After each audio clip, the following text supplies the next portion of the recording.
नमस्ते दोस्तों, Saturday with नाना जी में आपका स्वागत है। आज का हमारा थीम है मॉरल स्टोरी। तो चलिए आज की मॉरल स्टोरी शुरू करते हैं आपके चहेते नाना जी के साथ।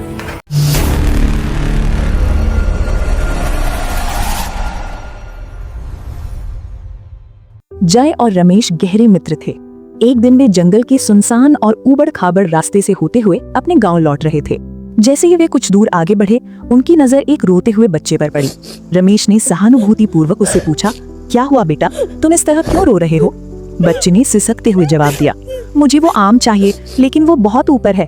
उसने अपनी नन्ही उंगली से ऊंचे पेड़ पर लटक रहे रसीले आम की ओर इशारा किया।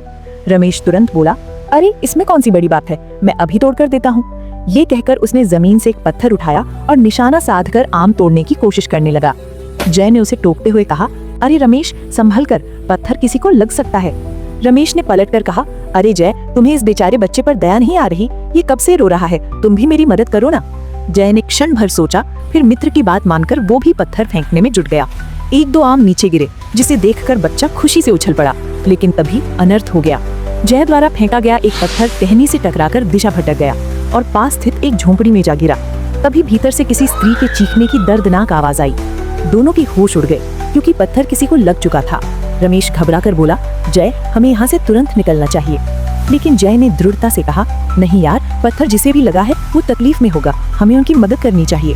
रमेश बेमन से मान गया और दोनों दबे पांव झोपड़ी के भीतर दाखिल हुए। वहाँ का दृश्य हृदय विदारक था।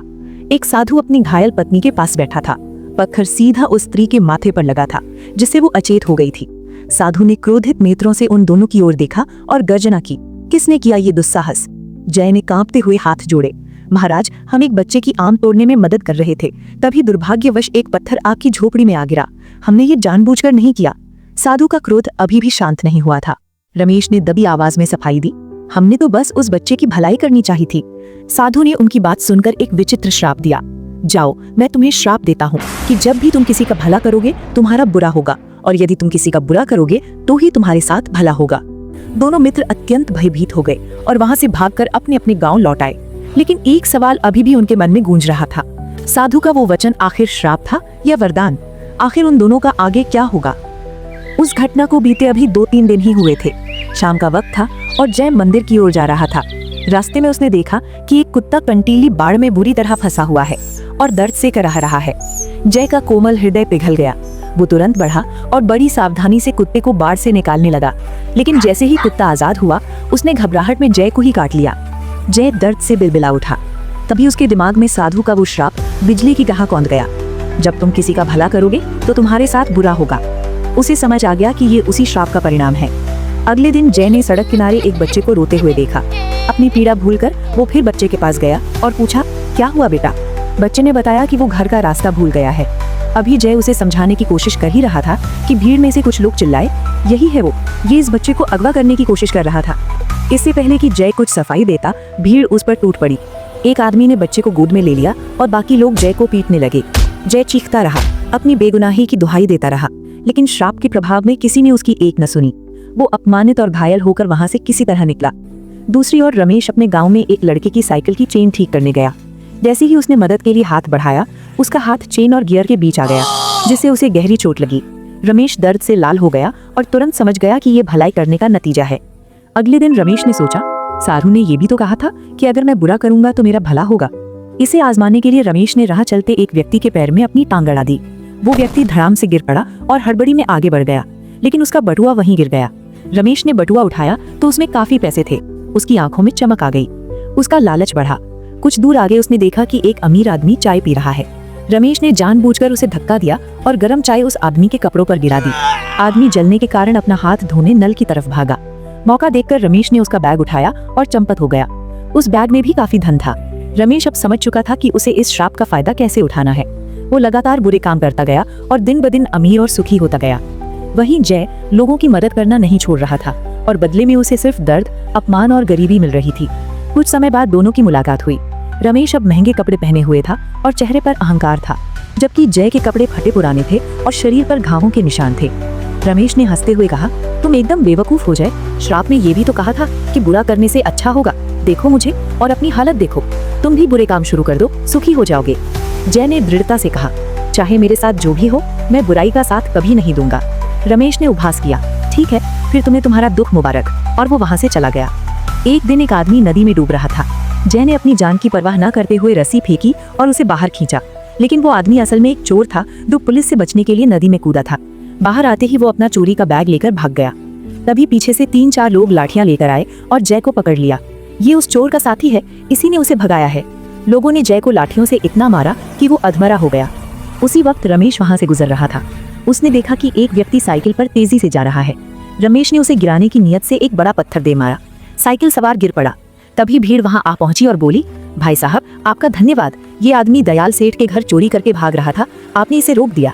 खुश होकर दयाल सेठ ने रमेश को एक सोने का हार इनाम में दिया। रमेश अपनी किस्मत पर इतरा रहा था, तभी उसकी नजर सड़क किनारे पड़े लहूलुहान जय पर पड़ी।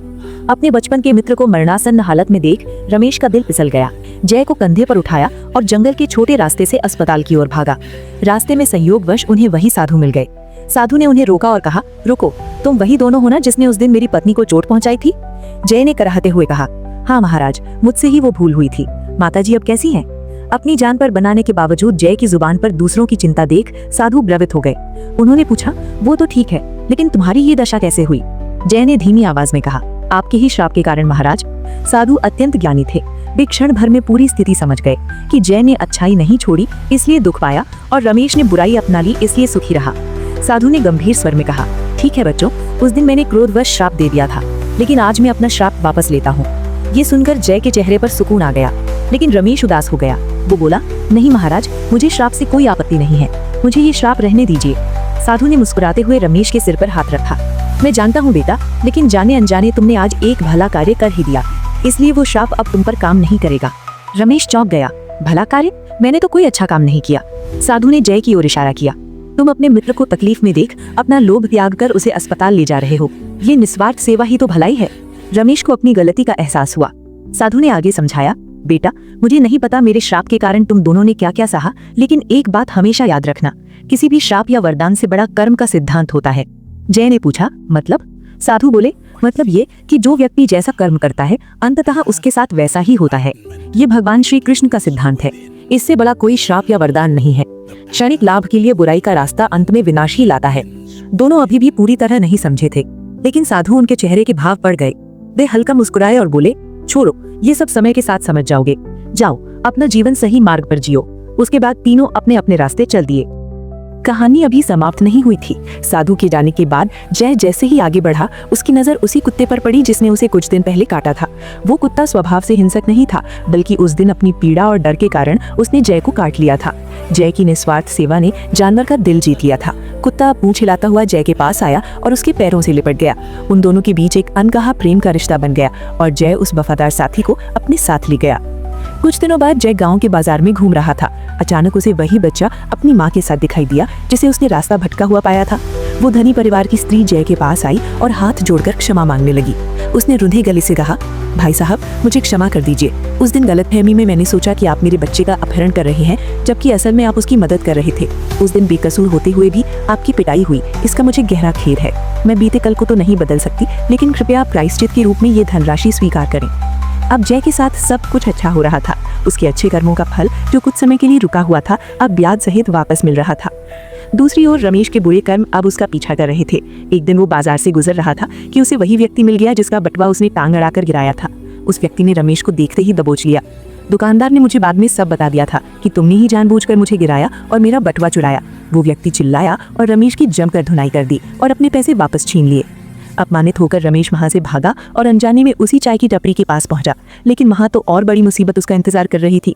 जिस अमीर आदमी पर उसने चाय गिराई थी, उसने रमेश को पहचान लिया। उसने तुरंत रमेश की गिरेबान पकड़ी और दहाड़ा, तुमने मेरा बैग चुराया था, मेरे पैसे अभी वापस करो। रमेश घबरा गया, लेकिन वो आदमी उसे छोड़ने वाला नहीं था। उसने रमेश को पुलिस के हवाले कर दिया। अंततः दृश्य पूरी तरह बदल चुका था। रमेश जेल की कालकोठरी में मायूस बैठा अपने किए पर पछता रहा था। वहीं दूसरी ओर जय अपने नए वफादार साथी कुत्ते के साथ आनंद और सम्मान से अपना जीवन व्यतीत कर रहा था। दोस्तों, हम जैसा कर्म करेंगे एक ना एक दिन हमें उसका फल अवश्य मिलेगा। ईश्वर के घर देर है अंधेर नहीं। वो न्याय करने में समय जरूर लगा सकते हैं, लेकिन कर्मों का हिसाब होकर ही रहता है।